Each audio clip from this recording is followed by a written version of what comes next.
राधे राधे आप सभी को आपके अपने चैनल द कृषव ग्लोरी में आपका बहुत बहुत स्वागत है। माता भगवती की कृपा आप सब पर सदैव बनी रहे। दोस्तों, कार्तिक मास अब समाप्त होने को है। आज है वैकुंठ चतुर्दशी और कल है कार्तिक मास की पूर्णिमा तिथि, मतलब कार्तिक मास की अंतिम तिथि। तो कार्तिक मास की पूर्णिमा बहुत महत्वपूर्ण होती है क्योंकि बहुत सारे नियम लोग कार्तिक मास में लेते हैं। कई भक्त हैं जो कि स्नान का नियम लेते हैं, कई भक्त हैं जो कि व्रत करते हैं, कई भक्त हैं जो दीप दान करते हैं, कुछ दान करते हैं। मतलब अलग अलग प्रकार के नियम लोग लेते हैं इस महीने में। और फिर पूरे कार्तिक मास में जो भी नियम लिया जाता है उसका पालन हम करते हैं। और फिर कार्तिक मास की पूर्णिमा पर जो भी हम नियम लेते हैं उसका उद्यापन करते हैं। तो आज की वीडियो में मैं आपसे बात करने वाली हूँ कि कार्तिक मास में अगर आपने कोई भी नियम लिया है, जैसे कि स्नान का नियम या फिर व्रत धारण किया है आपने, या आप पंचभीखु कर रहे हैं, भीष्म पंचक कर रहे हैं, या फिर कुछ ऐसे भक्त हैं जो कि अभी तक चातुर्मास का व्रत कर रहे हैं। जैसे कि कई भक्त हैं जो कि आषाढ़ पूर्णिमा पर व्रत का प्रारंभ करते हैं, चातुर्मास के व्रत का। तो कार्तिक मास की पूर्णिमा पर उनके व्रत का समापन होता है, चातुर्मास के व्रत का। ठीक है, वैसे तो एकादशी से एकादशी तक होता है, लेकिन कई भक्त पूर्णिमा से भी प्रारंभ करते हैं। अच्छा, कई भक्त हैं जो अपनी कुछ प्रिय चीज़ों का त्याग भी करते हैं इस समय में। जैसे कि कुछ भक्त हैं जो कि चप्पल का त्याग कर देते हैं, जूते का त्याग कर देते हैं, कुछ विशेष प्रकार की मिठाई का त्याग कर देते हैं, सब्जियों का त्याग करते हैं, फलों का त्याग करते हैं। मतलब अलग अलग प्रकार से अपनी इच्छा के अनुसार, अपनी श्रद्धा और सामर्थ्य के अनुसार जो भी आपने नियम ले रखा है उस व्रत का उद्यापन, उस नियम का उद्यापन पूर्णिमा पर आपको किस प्रकार से करना है, कौन सी चीज़ों का दान करना है और पारण कब करना है। मान लीजिए आपने पूरे 1 महीने व्रत किया है तो आपको अनाज का, मतलब अन्न का सेवन कब करना है। कई भक्त हैं जो कि भीष्म पंचक कर रहे हैं एकादशी से पूर्णिमा तक, तो आपके व्रत का उद्यापन और पारण कब है, सारी जानकारी उद्यापन से संबंधित आपको आज की वीडियो में मिलने वाली है। तो वीडियो बहुत महत्वपूर्ण है, पूरा जरूर देख लीजिए। अच्छी लगे वीडियो तो लाइक कीजिए, संभव हो तो शेयर भी कीजिए, और चैनल पर पहली बार आए हैं तो सब्सक्राइब करके बेल आइकन को जरूर प्रेस कर लीजिए अगर आपको आज की वीडियो अच्छी लगे तो सबसे पहले बात करते हैं कि आपको कार्तिक मास का या किसी भी नियम का उद्यापन कब करना है। देखिए, पूर्णिमा को करना है, ये बात मैंने आपको पहले ही बता दी। और कार्तिक पूर्णिमा है 15 नवंबर 2024 को, दिन होगा शुक्रवार का। ठीक है, तो 15 नवंबर को आप अपने व्रत का या कोई भी नियम ले रखे हैं तो उसका उद्यापन आप करेंगे। किस प्रकार से करेंगे? देखिए, सुबह आपको ब्रह्म मुहूर्त में उठना है। जिस प्रकार से आप प्रतिदिन उठ रहे थे उसी प्रकार से पूर्णिमा पर भी आपको उसी नियम का पालन करना है। स्नान का, व्रत का, दीप दान का या फिर दान का, जो भी आपका नियम है उसका पालन आपको पूर्णिमा के दिन भी करना है। उसी प्रकार से पूजा, आराधना, मंत्रों का जप, कथा इत्यादि सब कुछ आप सुनेंगे। विधि विधान से भगवान श्री विष्णु की पूजा करेंगे, सूर्यदेव को जल देंगे, तुलसी की पूजा करेंगे। इसके बाद आपको व्रत का उद्यापन करना है। तो जो भी हम नियम लेते हैं उस नियम को भगवान को ही समर्पित करते हैं कि हे भगवान श्री विष्णु, आपकी कृपा की प्राप्ति के लिए मैंने पूरे 1 मास में कोई नियम जो आपने लिया है उस नियम को स्मरण कीजिए, भगवान से कहिए और उनसे प्रार्थना कीजिए कि आपसे यथाशक्ति, यथासंभव जिस भी प्रकार से हो सका आपने नियम का पालन किया। इस दौरान पूजा पाठ में, व्रत में या फिर स्नान इत्यादि में किसी भी प्रकार की कोई भूल चूक हुई हो तो इसके लिए क्षमा प्रार्थना कर लीजिए। और फिर कार्तिक मास की पूर्णिमा है, अगर आपने व्रत धारण कर रखा है पूरे महीने का या फिर भीष्म पंचक का या कोई भी व्रत अगर आपने किया है तो आपको ब्राह्मण को भोजन अवश्य कराना है। अब इसमें ब्राह्मण दंपत्ति को भोजन कराया जाता है, जैसे कि पति पत्नी, ब्राह्मण ब्राह्मणी दोनों आपके घर आते हैं। आप उनके चरण स्पर्श कीजिए, सात्विक भोजन बनाकर रखिए, खीर, पूड़ी, सब्जी इत्यादि जो भी आपसे बन पड़े शुद्ध सात्विक भोजन बनाकर भगवान को भोग लगाने के बाद ब्राह्मण को भोजन करवाइए। और फिर अपनी इच्छा के अनुसार दान दक्षिणा जो भी आपसे बन पड़े आपको देना होता है। कितने ब्राह्मण और ब्राह्मणी को भोजन कराना चाहिए? तो देखिए, ये तो अपनी इच्छा पर निर्भर करता है, सामर्थ्य पर निर्भर करता है, लेकिन कम से कम 1 ब्राह्मण और ब्राह्मणी, मतलब 1 दंपत्ति आपके घर में अवश्य ही भोजन करने चाहिए। वैसे तो कहा जाता है कि कम से कम 3 ब्राह्मण और ब्राह्मणी या फिर 5 पति पत्नी आपके घर में भोजन करें, लेकिन सबके लिए ये संभव नहीं होता है। बहुत से लोग करते भी हैं, लेकिन अगर आपसे ना हो तो आप कम से कम 1 ब्राह्मण पति पत्नी को बुलाइए घर पर और उन्हें लक्ष्मी और नारायण का स्वरूप मानकर उनकी पूजा करके उन्हें भोजन कराकर और यथाशक्ति दान दक्षिणा देकर उन्हें संतुष्ट कीजिए। ठीक है, तो इतना आपको करना है। अगर आपने कार्तिक मास का व्रत किया है या फिर चातुर्मास का व्रत किया है या फिर भीष्म पंचक और पंचभीखु का व्रत करते हैं तब भी आपको इस नियम का पालन करना है। ठीक है, मान लीजिए आप नहीं करा पाते हैं ब्राह्मण को भोजन, मतलब संभव नहीं है, कोई आ नहीं पाता है, तब क्या करें? तब ऐसे में ब्राह्मण के निमित्त आप दान की सामग्री निकाल सकते हैं, सीधा निकाल सकते हैं। वही भोजन इत्यादि की सामग्री, कच्ची सामग्री निकाल दीजिए और इसके साथ वस्त्र इत्यादि, कुछ पैसे मतलब दक्षिणा स्वरूप कुछ धन देकर और किसी ब्राह्मण को मंदिर में आप दे सकते हैं। ठीक है, ब्राह्मणी के लिए सुहाग की सामग्री आप दे सकते हैं। वस्त्र दे सकते हैं, जैसे कि साड़ी या फिर सूट इत्यादि, जो भी आपसे बन पड़े। देखिए, कुछ चीज़ें तो आवश्यक होती हैं, अगर हमारे सामर्थ्य में है तो कुछ चीज़ों का अवश्य ही दान करना चाहिए। जैसे कि कार्तिक मास की कथा में आप सुनते भी हैं कि अपनी इच्छा अपनी सामर्थ्य के अनुसार दान अवश्य देना चाहिए। मान लीजिए आप दान नहीं दे पाते हैं, बिल्कुल भी सामर्थ्य नहीं है, तो ऐसे में आप गाय को या फिर कोई भी जीव जंतु आपके घर के आसपास हो तो उन्हें भोजन करा सकते हैं, किसी ज़रूरतमंद को भोजन करा सकते हैं, या फिर इतना भी ना कर पाएं तो अपने आसपास कोई देव वृक्ष हो, जैसे कि पीपल का वृक्ष है, तो उनकी पूजा कर लीजिए और विधि विधान से पूजा करके अपनी इच्छा के अनुसार कुछ फल मिठाई इत्यादि पीपल के वृक्ष के पास ही अपनी इच्छा के अनुसार चढ़ा दीजिए और धूप दीप जलाकर प्रार्थना कर लीजिए। लक्ष्मी नारायण का स्वरूप होता है पीपल का वृक्ष, और कार्तिक मास की पूर्णिमा भी है। ऐसे में भगवान श्री हरि विष्णु और माता लक्ष्मी की कृपा से निश्चित ही आगे आपके सामर्थ्य में जरूर होगा कि आप ये सभी चीजें विधि विधान से कर पाएंगे।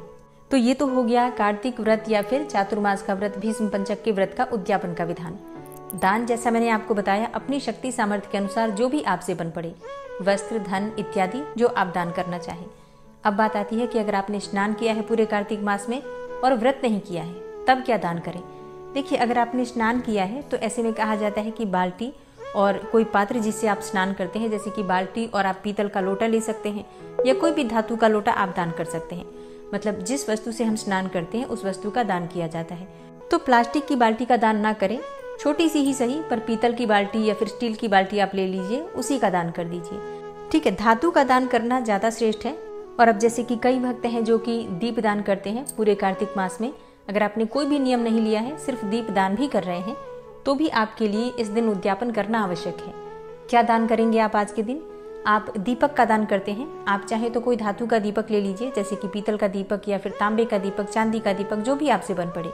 और कोई भी चीज ना हो तो मिट्टी का दीपक भी ले सकते हैं। उसमें आपको घी डालना है और उसके साथ ही बाती भी डाल दीजिए, मतलब गोल वाली, लंबी वाली, कोई सी भी बाती डाल दीजिए। जो भी आपने पूरे महीने में प्रज्वलित किया है वही बाती डाल सकते हैं। और ये दीपक, बाती और घी किसी ब्राह्मण को आप दान करते हैं, ठीक है, या फिर मंदिर में पुजारी जी हैं तो आप उनको दान कर सकते हैं। अच्छा, पूरे कार्तिक मास में कई भक्त ऐसे हैं जो कई चीजों का त्याग करते हैं, जैसे कि कई भक्त हैं जो कि चप्पलों का त्याग करते हैं, जूते का त्याग करते हैं। कुछ भक्त हैं जो कि पूरे महीने में नए वस्त्र धारण नहीं करते हैं। कई भक्त हैं जो कि पूरे कार्तिक मास में मिठाइयाँ नहीं खाते हैं या कोई फल त्याग कर देते हैं, या बहुत सारी चीजें अपनी इच्छा के अनुसार लोग त्याग करते हैं। तो जिस चीज का हम त्याग करते हैं उसी चीज का हम दान करते हैं। उसके बाद ही हम कार्तिक मास की पूर्णिमा को दान करेंगे और फिर अगले दिन से मार्गशीर्ष मास की प्रतिपदा तिथि से उस वस्तु का प्रयोग हम करते हैं, ठीक है। पूर्णिमा को आपको वो प्रयोग नहीं करना है वस्तु, उस वस्तु का प्रयोग आप करेंगे मार्गशीर्ष मास की प्रतिपदा तिथि से, ठीक है। तो जैसे चप्पल आपने त्याग किया है तो चप्पल और जूतों का दान कर दीजिए किसी भी जरूरतमंद को, ठीक है, या फिर ब्राह्मण को। और अगर पूरे महीने में आपने कोई नया वस्त्र नहीं धारण किया है, मतलब इस प्रकार का आपने नियम लिया है, तो आपको नए वस्त्र किसी ब्राह्मण को या किसी भी जरूरतमंद को दान करना है। वैसे दान ब्राह्मण को ही कीजिए, क्योंकि भगवान विष्णु का दान हमेशा किसी ब्राह्मण को किया जाता है, इसके अलावा जरूरतमंद को किया जाता है, ठीक है। पहले ब्राह्मण को दीजिए और फिर अगर आपके सामर्थ्य में है तो आप जरूरतमंद को भी दे सकते हैं। और हाँ, जो भी चीजें आप दान करते हैं, चाहे ब्राह्मण को या फिर जरूरतमंद को, सुपात्र होना चाहिए, ठीक है। मतलब ब्राह्मण भी है तो वो कर्मकांडी ब्राह्मण होना चाहिए। और अगर किसी जरूरतमंद को भी दान करते हैं तो भी आप ध्यान रखिए वो सुपात्र लोग हों। फिर उन्हें जिस भी वस्तु की आवश्यकता है आप उन्हें उनकी आवश्यकता के अनुसार दान कर सकते हैं, ठीक है। अन्न का, धन का, वस्त्रों का, जो भी आपसे सेवा बन पड़े कर सकते हैं आप। अब जैसे कि कई भक्त हैं जिन्होंने पथवारी की पूजा की है पूरे कार्तिक मास में, तो अगर आपने घर में पथवारी लगाई है तो आप कार्तिक मास की पूर्णिमा पर पथवारी का भी विसर्जन करते हैं, लेकिन पहले विधि विधान से उसकी पूजा करते हैं। जैसे कि पथवारी की पूजा आप प्रतिदिन जिस प्रकार से भी कर रहे थे उसी प्रकार से आपको इस दिन भी पूजा करना है, पूर्णिमा के दिन भी। फिर इसके बाद से जैसे कि ज्वारे हम बोते हैं पथवारी में, तो आपको कुछ ज्वारे काटने हैं, उसमें से अपने घर में लॉकर में, तिजोरी में, या फिर बच्चों की बुक सेल्फ हाउस में रख सकते हैं, अलमारी में रख सकते हैं, या फिर घर की रसोई में, भंडार कोष में रख सकते हैं। तो इस प्रकार से माँ लक्ष्मी का स्वरूप मानकर थोड़े से ज्वारे अपने घर में रख लीजिए और इसके बाद बाकी के जो ज्वारे हैं, जो पथवारी है, उसका आप विसर्जन कर सकते हैं, जल प्रवाह कर सकते हैं। अच्छा, बहते जल में, साफ जल में प्रवाहित किया जाता है, मतलब कहीं भी मत डालिएगा, जहाँ भी आप डालें ये ध्यान रखें कि आपने पूरे महीने में पूजा की है, तो उसी प्रकार से उसका मान रखते हुए सही जगह पर विसर्जित कीजिए, ठीक है। और बहता जल ना मिले तो क्या करें? तो ऐसे में आप मिट्टी के नीचे, मतलब गमला जो है आप मिट्टी में भी दबा सकते हैं। घर में अगर खाली जमीन है, कहीं कच्ची जमीन है तो वहां दबा सकते हैं, या फिर आसपास कहीं पर भी कच्ची जमीन में दबा सकते हैं, ठीक है। तो इस प्रकार से पथवारी का विसर्जन आपको करना है। अच्छा, एक और चीज़, जैसे कि ब्राह्मण भोजन कोई भी करवा सकता है आप में से, मतलब ज़रूरी नहीं है कि जो लोग स्नान करेंगे, व्रत करेंगे वही ब्राह्मण भोजन करवाएंगे। ब्राह्मण भोजन कोई भी करवा सकता है। मतलब पूरे महीने में अगर आपने कोई भी नियम नहीं लिया है, स्नान, दान, व्रत इत्यादि करने में आप असमर्थ रहे हैं किसी भी कारणवश, तो आप पूर्णिमा के दिन विशेष रूप से व्रत धारण कर लीजिए और ब्राह्मण दंपत्ति को भोजन कराइए और अपनी शक्ति सामर्थ्य के अनुसार उन्हें दान दक्षिणा जरूर दीजिए। इससे भी आपको कार्तिक मास का पुण्य फल प्राप्त हो जाता है। तो ये अंतिम तिथि है, पूर्णिमा तिथि। विधि विधान से लक्ष्मी नारायण की पूजा कीजिए, जितना भी आपसे बन पड़े उतना दान अवश्य कीजिए। अच्छा, एक चीज बताना भूल गई मैं आपको, जैसे कि मैंने कहा आपको कि आप जिन चीजों का त्याग करते हैं उसी चीज का दान किया जाता है, लेकिन अगर आपने नमक का त्याग किया है तो आपको मीठे का दान करना होता है, ठीक है। मतलब कोई मिठाई खरीद कर और वो आप दान करते हैं और फिर अगले दिन से, पूर्णिमा के अगले दिन से आप नमक खाना प्रारंभ करते हैं, ठीक है। इस प्रकार से नियम होता है। और जो भक्त प्रतिदिन कथाएं सुन रहे हैं नियम से कार्तिक मास की, वो जानते हैं कि उन्हें किस प्रकार से उद्यापन करना है। कथा के बीच में इस प्रकार का वर्णन आता है कि कब हमें किस चीज का दान करना चाहिए, कौन सी चीज त्याग करने पर कौन सा नियम लेते हैं, तो कौन सी सामग्री का हम दान करते हैं। अच्छा, एक और चीज, जैसे कि कथा के बीच में वर्णन आता है कि कथावाचक को अपनी सामर्थ्य के अनुसार दान देकर ही कथा श्रवण का लाभ हमें मिलता है। तो ऐसे में अगर आप ब्राह्मण से कथा सुनते हैं तो ब्राह्मण को दान देते हैं, अगर आपने स्वयं से कथा पढ़ी है तब भी आप ब्राह्मण को ही दान देंगे। और मान लीजिए आप कहीं YouTube पर सुन रहे हैं, जैसे कि अगर आपने मेरे ही चैनल से कथा सुनी है, तो अपनी सामर्थ्य के अनुसार 11 रुपए, 21 रुपए, 5 रुपए, जितना भी आपसे बन पड़े, किसी मंदिर की दान पेटी में डाल दीजिए और मानसिक रूप से भगवान विष्णु से वाचक को दान दिया इस प्रकार से प्रार्थना कर लीजिए, तो आपकी कथा का संपूर्ण फल आपको प्राप्त हो जाएगा, ठीक है। तो दोस्तों, ये है आज का वीडियो। उम्मीद करती हूँ आपके लिए बेहद उपयोगी रहा होगा।